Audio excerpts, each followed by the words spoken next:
ఇస్తామని చెప్పి ఏది అనకుండా మన ప్రభుత్వం సాకారం చేస్తున్నటువంటి సందర్భం.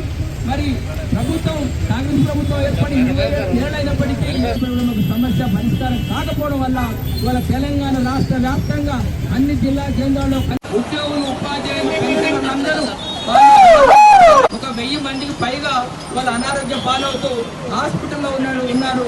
మరి చనిపోయిన వారికన్నా ఇప్పుడు మాట్లాడి ఇస్తే వారు వాయిదా తీర్మానం పెట్టి మా సమస్య మీద అసెంబ్లీలో ఒక మంత్రి గారు కనీసం ఒక్క మాట కూడా మాట్లాడకుండా రిటైర్మెంట్ అటువంటి ఉద్యోగులకు పైసల వారికి ఇస్తా అని చెప్పి ఏది అనకుండా వాళ్ళ ప్రభుత్వం తాత్సారం చేస్తున్నటువంటి సందర్భం. మరి ప్రభుత్వం ఇస్తాన్ని కూడా అనలేదు. మరి తెలంగాణ రాష్ట్ర వ్యాప్తంగా అన్ని జిల్లా కేంద్రాల్లో కలెక్టరేట్ ముందు నిరసన కార్యక్రమం చేపట్టడం జరిగింది. మరి మా తరఫున పూర్తి స్థాయిలో మద్దతు చేసే పోరాటం మేము చేసిన మేము జమ చేసుకున్న పైసలు మా చెమట రక్తం ఉన్న దాంట్లో పైసలతో జమ చేసుకునే మాకు ఇవ్వమంటారు కానీ మేము మంచి పైసలు అడుగుతున్నాం.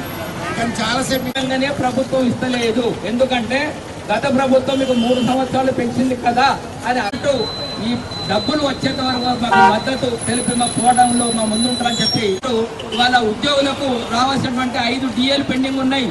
PRC అమలు చేయాల్సి పోయి 3 సంవత్సరాలు దాటింది. దాదాపు 3 లక్షల మంది ఉన్నారు. పెన్షనర్లందరూ ఒక 3 లక్షల మంది ఉన్నారు.